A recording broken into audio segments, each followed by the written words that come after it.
This story is titled, My Sister Refused to Help Me When I Desperately Needed Help. Now she's demanding I pay for her kids' medical bills. Hey everyone, before we jump into today's video, I need your help. We've noticed the channel is losing some traction, and subscribing is one of the best ways you can support us. It's quick, free, and it helps us keep bringing you awesome content. Your support means the world. Let's keep this channel growing together. Thanks so much. Now let's start the video.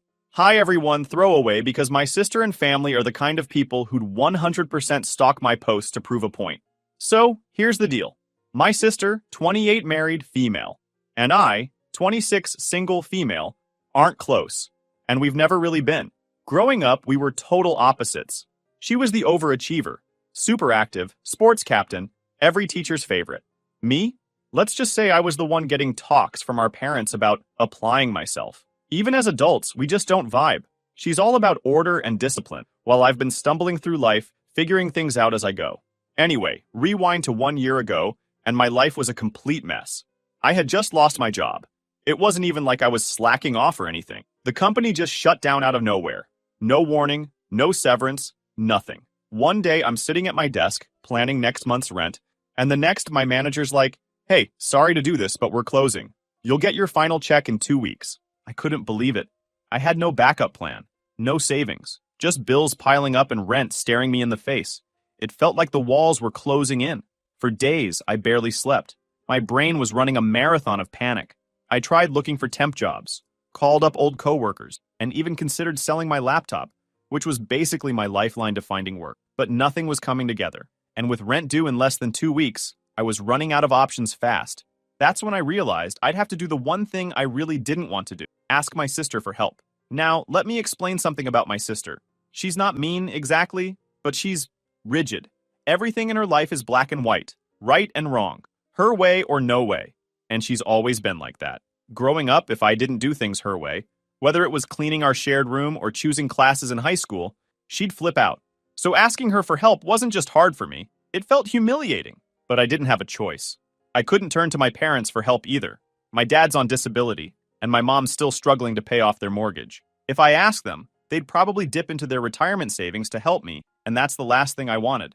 It's also probably why they've been putting pressure on me to figure things out on my own, instead of stepping in directly. So here I am with only one solution left. Begging my sister, I wish I didn't. I remember sitting on my couch, staring at my phone for what felt like hours. My pride was screaming at me not to call her. But my fear of losing my apartment won out, so I called. When she answered, she sounded annoyed, like I was interrupting her day. I tried to keep it together, but as soon as I started explaining my situation, I broke down, full-on ugly crying. I told her everything, that I'd lost my job, that I was scared, and that I just needed $1,000 to cover rent until I could figure things out. Her response? No, just like that, flat, cold, no hesitation. Then she launched into this lecture about how she doesn't believe in lending money to family because it always goes wrong and ruins relationships. She said it wasn't personal, just her policy, like she was some kind of bank manager turning down a loan application. I couldn't believe it. I tried to reason with her, to explain that I wasn't asking for a handout, just a loan. But she cut me off with, "I'm sorry, but I can't help you." And then she hung up. I sat there in shock, the phone still in my hand. I mean, I knew we weren't close, but this was a whole new level of cold. She didn't even offer to help in another way. No, let me talk to my husband. No, maybe I can buy you groceries or help you job hunt. Just nothing. It felt like she was slamming the door in my face, and I was left standing out in the rain. That night, I couldn't stop crying. The issue for me wasn't money anymore. Not that she didn't lend the money. It's that she didn't give a single fuck. She, Hungarian upper, on, her, sobbing, sister. I kept replaying the conversation in my head, wondering if I'd said something wrong, if I'd somehow offended her. But the truth was, she just didn't care. And that realization hit me harder than losing my job. She was my sister, my blood, and in my moment of need, she turned her back on me, and I didn't expect she would be that cold. I was a complete mess after that. The weight of her no wasn't just about the money. It was like being smacked in the face with the reality of our relationship, or lack of one. I mean, who does that? I wasn't some distant cousin she barely knew. I was her sister, and I wasn't asking for a shopping spree. I was asking for a lifeline.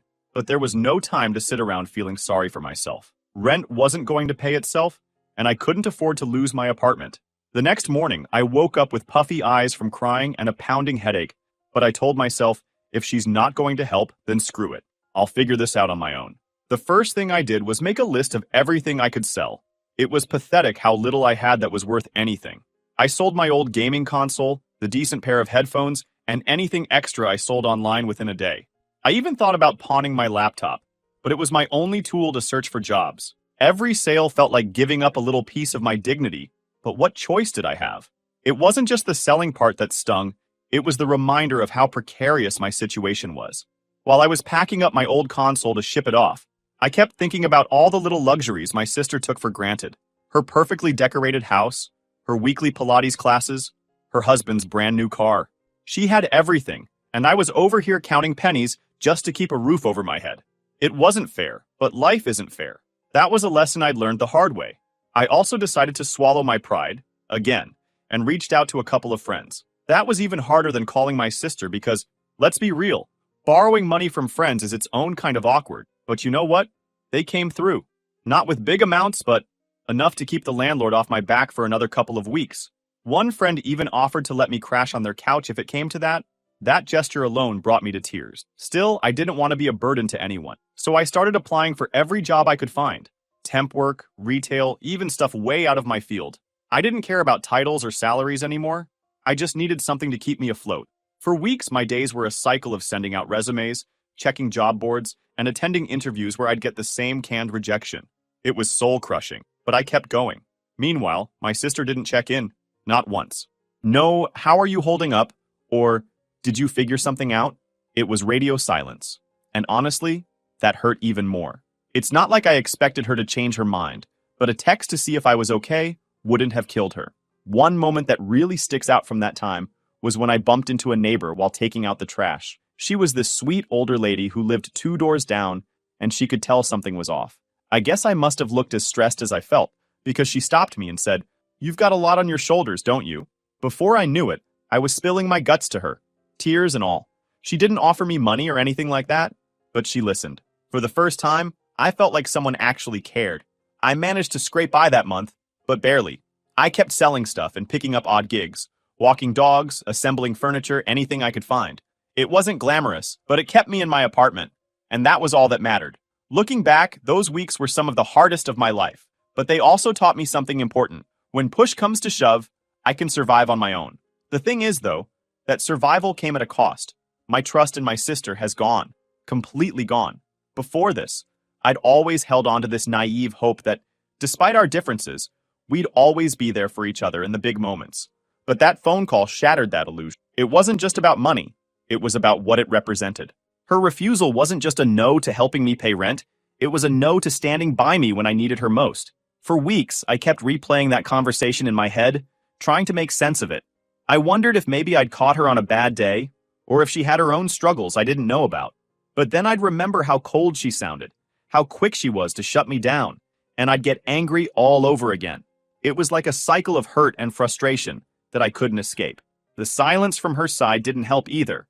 I mean, even if she wasn't going to lend me the money, she could have at least checked in. A simple, "Hey, how's everything going?" would have meant the world to me. But no, she was too busy with her perfect little life to spare a thought for her struggling sister. And the more I thought about it, the more resentful I became. I didn't tell anyone else in the family about what happened. Part of me didn't want to deal with the drama, but another part of me felt embarrassed. Like, what would they even say? That I should have planned better? That I should have expected this from her? It felt easier to keep it to myself and focus on moving forward. And I did move forward, eventually. 2 years later, life looked a lot different for me. After months of grinding at that temp job, I finally landed a stable position with a decent salary. It wasn't glamorous, but it paid the bills, gave me room to breathe, and most importantly, helped me rebuild my life. I didn't hear much from my sister during that time, and honestly, I preferred it that way. It wasn't like we ever had weekly catch-ups before, and after what happened, the idea of talking to her felt like reopening a wound that hadn't fully healed. I knew I should have been over it by then, but the resentment lingered. I mean, how do you forget something like that? Sure, I was doing better now, but that didn't erase the fact that when I'd needed her the most, she'd slammed the door in my face. So imagine my surprise when my phone buzzed one evening, and there it was. her name lighting up my screen. For a second, I thought it must have been a mistake. She never called me. Ever. My first instinct was to ignore it, but I wanted to know why she's calling. And the moment I said hello, I knew something was wrong. She was crying. Not the delicate, sniffly kind of crying you hear in movies. This was full-on sobbing. It took her a minute to calm down enough to even get the words out, and when she did, I couldn't believe what I was hearing. Her husband had been laid off a few months ago, and they were struggling. On top of that, her 3-year-old daughter, my niece, needed a medical treatment that insurance wouldn't cover up front. They needed $1,500, and she was asking me for help. I sat there in stunned silence, trying to process what she'd just said. This was the same sister who had turned me away when I needed $1,000 to avoid losing my apartment. The same sister who had lectured me about not lending money to family, and now she was asking me to bail her out? She must have sensed my hesitation, because she quickly launched into a speech about how dire the situation was. "It's for my daughter," she said, her voice breaking. "She's just a baby, and we don't have anyone else to turn to." She begged me, practically pleading through the phone. "Please, I'll pay you back as soon as we get reimbursed. I swear." And here's the thing. I love my niece. She's adorable, sweet, and completely innocent in all of this. But as much as I cared about her, I couldn't ignore the irony of the situation. 2 years ago, I'd been the one on the other end of that call, desperate and scared, and my sister had shut me down without a second thought. Now, here she was, expecting me to swoop in and save the day. I took a deep breath and said, "I'm sorry, but I can't help you." Only silence on the other end. I could almost hear her taking a deep breath, gearing up for what I knew was coming. And then, like a switch had been flipped, she exploded. "How could you do this?" she screamed. "This isn't about me. This is about my daughter, your niece. How can you punish an innocent child just to get back at me? What kind of person does that?" I held the phone away for a second, stunned. "You're petty, vindictive, selfish. That's what you are. Selfish." "Calm down," I said. "You're not being fair right now. I'm not punishing anyone, least of all my niece. But I'm not going to hand over money when you haven't even been honest with me." "Honest with you?" she snapped. "What the hell does that even mean? You think I'm lying about my daughter's health now? God, you've really sunk low, haven't you?" "I didn't say that," I replied. "But you weren't upfront about where the money would actually go. You told me it was all for medical bills, but I found out a big chunk of it is for other expenses. That's not okay, and you know it." She didn't even acknowledge what I'd said. Instead, she doubled down.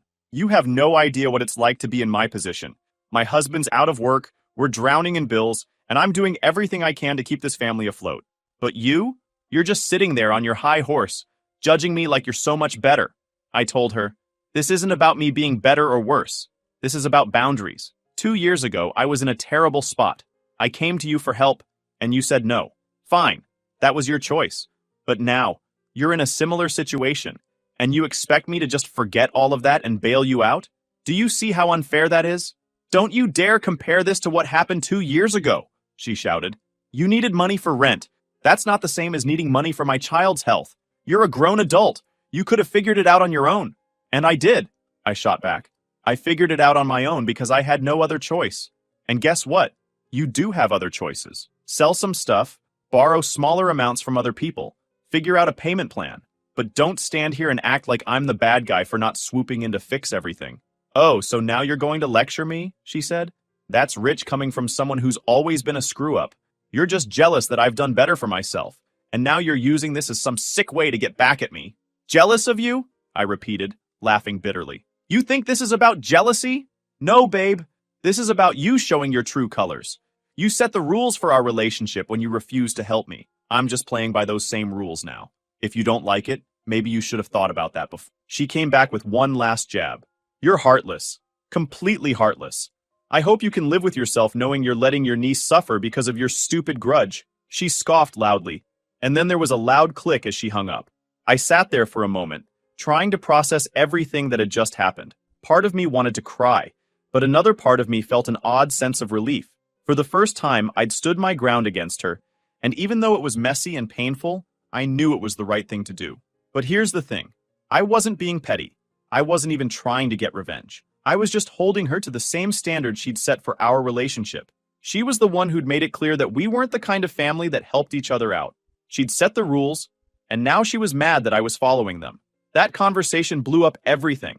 Within hours, my mom was calling me, demanding to know what had happened. Apparently, my sister had gone straight to our parents, painting me as some heartless monster who was letting my niece suffer out of spite. My mom begged me to reconsider, saying, "It's not about your sister. It's about your niece." Even my dad, who usually stayed out of our drama, called me to say he was disappointed in me. It was overwhelming, to say the least. I felt like I was being ganged up on, like no one even cared to hear my side of the story. But the more I thought about it, the more I realized that standing my ground was the right thing to do. If I gave in now, what kind of message would that send? That she could treat me however she wanted, and I'd still come running whenever she needed me? No, thank you. Still, it wasn't an easy decision. I kept thinking about my niece and how none of this was her fault. Part of me wanted to help, but every time I considered it, I'd hear my sister's words from 2 years ago echoing in my head. "I'm sorry, but I can't help you." Over the next few days, the tension in the family only got worse. My parents kept calling, trying to guilt-trip me into changing my mind. My sister sent me a flurry of angry texts, accusing me of being cruel and ungrateful.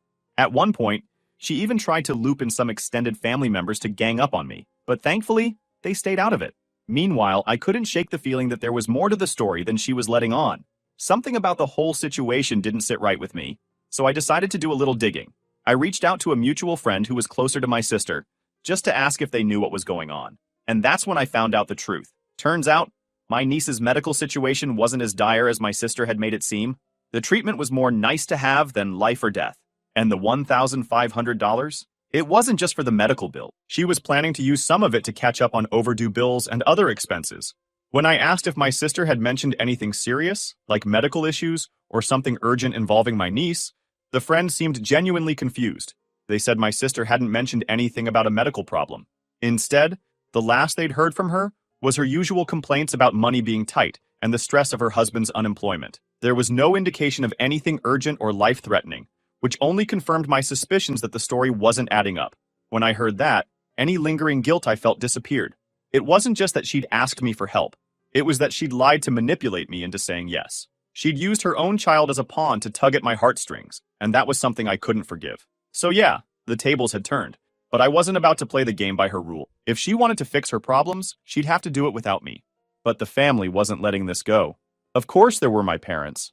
My mom called me at least 3 times a day, each time with a slightly different angle to try to guilt-trip me. She ranted about how turning my back on family. Another was focused entirely on my niece. "You might not care about your sister," she said, "but what about that sweet little girl? What has she ever done to you?" My dad, who normally avoided these situations, called once to tell me that I was being cold and selfish. It was hard to hear, even though I knew they didn't have the full story. I tried explaining my side. I told my mom exactly what my sister had said to me 2 years ago, when I'd needed her help. I reminded her how I'd scraped by on my own, without turning to the family for more than emotional support. But my mom wasn't having it. "That was different," she said. "You didn't have a child to think about." It didn't seem to matter to her that I'd been just as desperate, just as scared. To her, the only thing that mattered now was that my niece needed help, and I wasn't giving it. Then, of course, there were the texts from my sister. She was blowing up my phone with paragraph after paragraph of accusations and insults. One message would be her begging me to reconsider. The next would be her calling me names. The whiplash was real. My favorite text, if you can even call it that, was a 6-part rant about how I was lucky to be in a position to help and how I didn't understand what it was like to struggle. That one nearly made me throw my phone across the room. I really wanted to reply, "Oh, I don't know what it's like to struggle? Did you forget about 2 years ago when I was crying to you about losing my apartment?" But I didn't. I knew it wouldn't get through to her. And honestly, I didn't want to waste the energy. At one point, she tried to drag some of our extended family into the mess.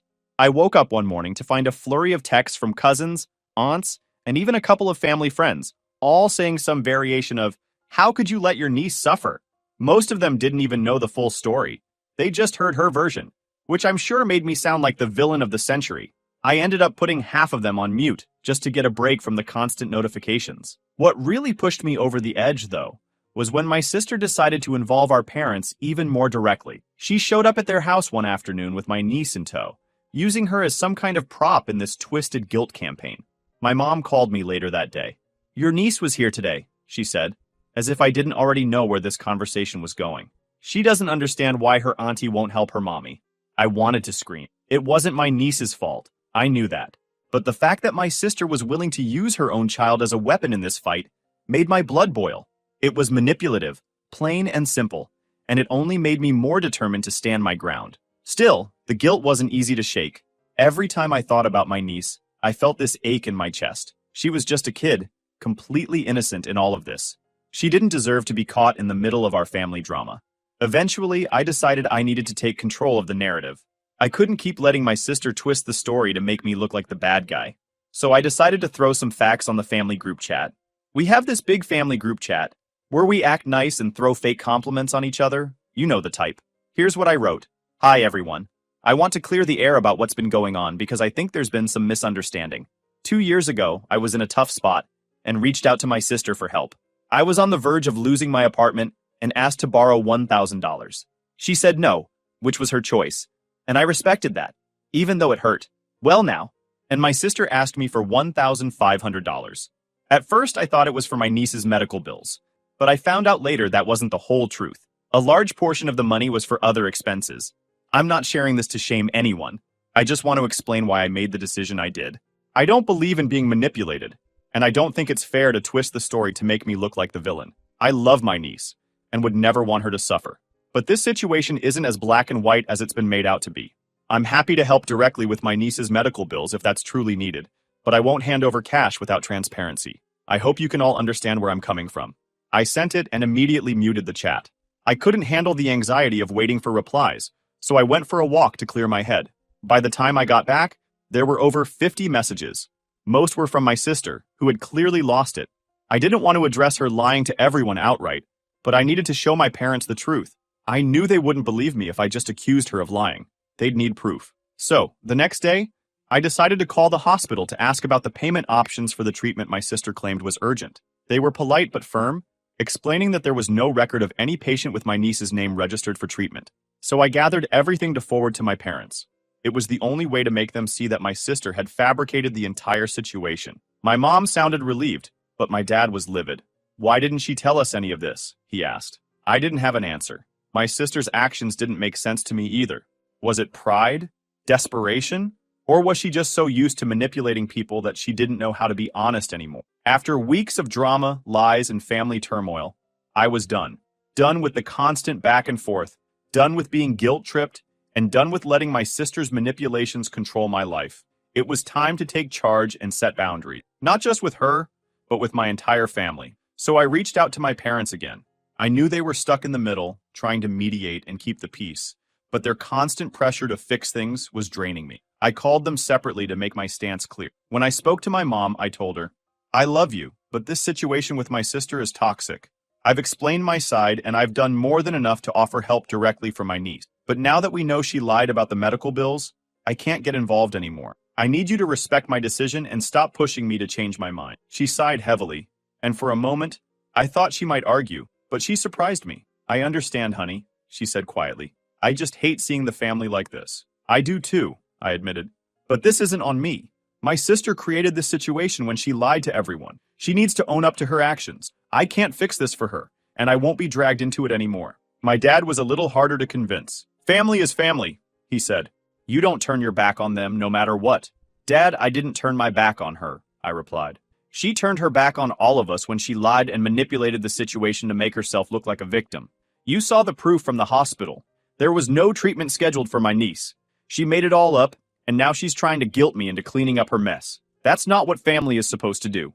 He didn't say much after that, but I could tell he was mulling it over. I knew he wouldn't fully agree with me, but at least I'd said my piece. I also made the decision to block my sister's number. It felt extreme, but every interaction with her had been toxic, and I needed space to heal. Before blocking her, I sent her one last message. I love my niece, and I'll always be here for her if she truly needs me. But I can't continue this back and forth with you. It's unhealthy for both of us. I hope one day we can rebuild our relationship, but for now, I need space. Please respect that. She didn't reply before I blocked her, and honestly, I didn't expect her to.